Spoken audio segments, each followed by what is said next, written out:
Oke, mari kita langsung mulai. Selamat datang semuanya. Untuk para pemimpin bisnis dan eksekutif yang hadir, paparan kali ini akan membedah sesuatu yang absolutely krusial buat kelangsungan perusahaan Anda di era modern. Kita akan bicara soal risiko digital dan kepatuhan hukum internasional. Anda tahu kan, saat perusahaan bergeser dari model konvensional ke ekosistem elektronik, pintu keuntungan baru memang terbuka lebar. Tapi, sayangnya pintu ancaman baru juga ikut terbuka. Jadi, mari kita selami topik ini sama-sama supaya kita paham betul kenapa hukum telematika itu bukan cuma sekedar pelengkap, tapi benar-benar jaring pengaman utama untuk aset digital Anda.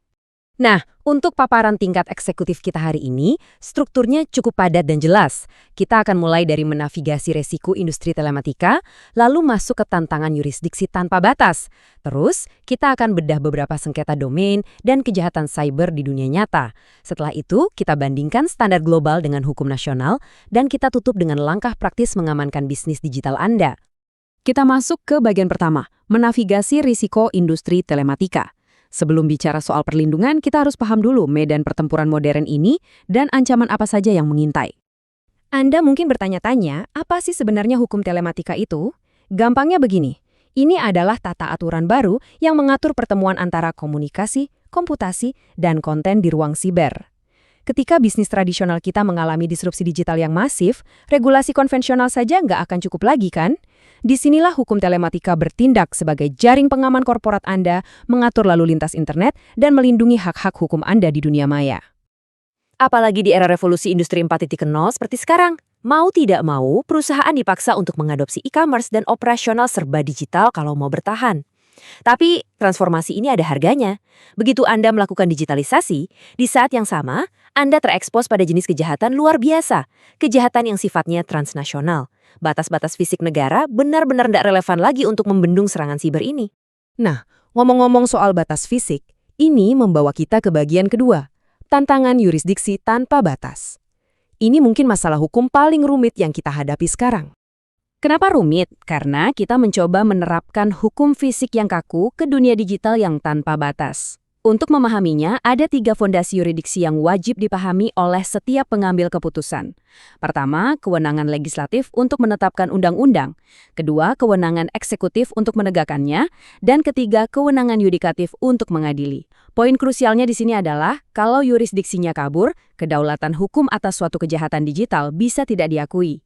Akibatnya, perusahaan Anda bisa saja tiba-tiba terjerat masalah hukum di negara lain tanpa Anda sadari. Terus, gimana hukum ini diterapkan lintas negara? Ada beberapa prinsip pokok, tapi mari kita fokus ke satu yang paling sering menjerat korporasi, teritorialitas objektif. Secara sederhana, ini berarti perusahaan Anda bisa dituntut atau dimintai pertanggungjawaban hukum oleh negara asing meskipun kantor Anda tidak ada di sana. Asalkan tindakan digital Anda, katakanlah operasional e-commerce Anda, menimbulkan dampak atau kerugian nyata di negara tersebut. Jadi, internet memang tanpa batas, tapi jangkauan hukum sangat nyata dan panjang. Mari kita masuk ke bagian ketiga, sengketa domain dan kasus kejahatan siber. Mari kita lihat langsung bagaimana teori yurisdiksi ini bikin heboh di kasus-kasus korporat berisiko tinggi. Ancaman pertama, dan ini sangat sering terjadi, adalah cyber squatting. Bayangkan ada pihak entah dari mana mendaftarkan nama domain yang persis dengan merek dagang Anda, murni dengan itikat buruk. Tujuannya, ya untuk memeras Anda atau mendompleng popularitas merek Anda. Sebagai contoh, bahkan tokoh sekelas Carlos Slim pernah jadi korban. Namanya diserobot untuk dijadikan domain dan popularitasnya dipakai buat jualan iklan ke kompetitornya. Ini adalah ancaman nyata hilangnya kontrol atas identitas digital Anda. Kasus lain yang sangat krusial di Indonesia adalah fenomena phishing, seperti yang pernah menimpa Klik BCA. Ada situs asli yang aman karena dikawal oleh sertifikat tanda tangan digital dari VeriSign yang menjamin autentikasi. Tapi di sisi lain, muncul situs-situs tiruan yang namanya diplesetkan. Karena situs palsu ini tidak punya sertifikat digital yang sah, nasabah yang tertipu memasukkan user ID dan PIN mereka, yang langsung masuk ke kantong peretas. Ini adalah mimpi buruk bagi reputasi bisnis dan semuanya berakar pada celah keamanan lapis pertama. Untungnya, lanskap hukum terus berevolusi. Anda mungkin ingat kasus Mustika Ratu di Pengadilan Indonesia. Ini adalah tonggak sejarah penting. Kenapa?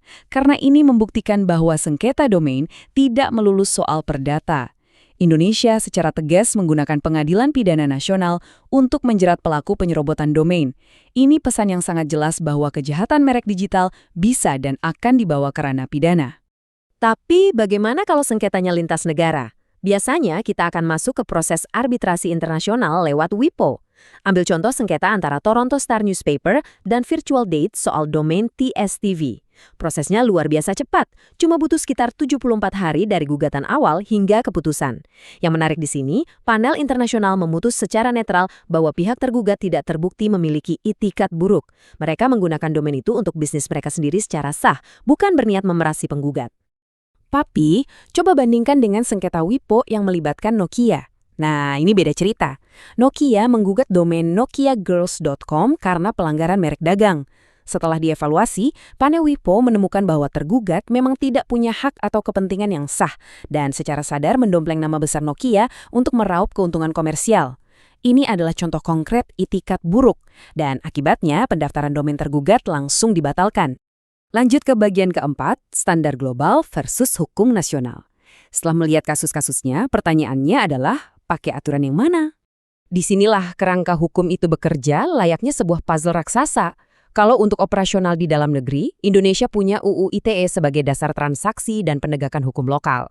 Tapi karena siber itu lintas batas, kita butuh standar global seperti Konvensi Budapest untuk mengurus ekstradisi dan kejahatan siber internasional. Lalu, untuk memastikan bisnis Anda tetap jalan, PBB merancang UNCTRAL Model Law yang menjadi standar emas supaya e-commerce dan tanda tangan digital Anda diakui sah secara global. Dan ini membawa kita ke bagian kelima, sekaligus yang paling penting buat Anda di ruangan ini, mengamankan bisnis digital Anda secara real. Coba perhatikan baik-baik prinsip dari UNCTRL Model Law Pasal 7 ini. Aturan ini pada dasarnya adalah game changer. Pasal ini secara hukum menyetarakan tanda tangan digital dengan tanda tangan tinta basah di dokumen fisik. Artinya, asalkan metode digital Anda bisa diandalkan dan mampu mengidentifikasi siapa pembuatnya, maka e-kontrak Anda sah 100% di mata hukum. Ini adalah landasan validitas bisnis elektronik Anda. Jadi, kalau kita tarik benang merahnya, strategi pengamanan bisnis itu nggak bisa cuma dari satu sisi, harus berlapis. Dari sisi legal, pastikan e-kontrak Anda sah. Dari sisi teknologi, gunakan kriptografi dan tanda tangan digital yang kuat. Jangan lupa pantau aset merek Anda agar tidak diserobot di negara lain. Dan yang tak kalah penting, pahami betul kemana saja yurisdiksi hukum bisnis Anda menjangkau. Singkatnya, Anda butuh perisai yang menggabungkan kekuatan hukum, teknologi, dan kewaspadaan sosial.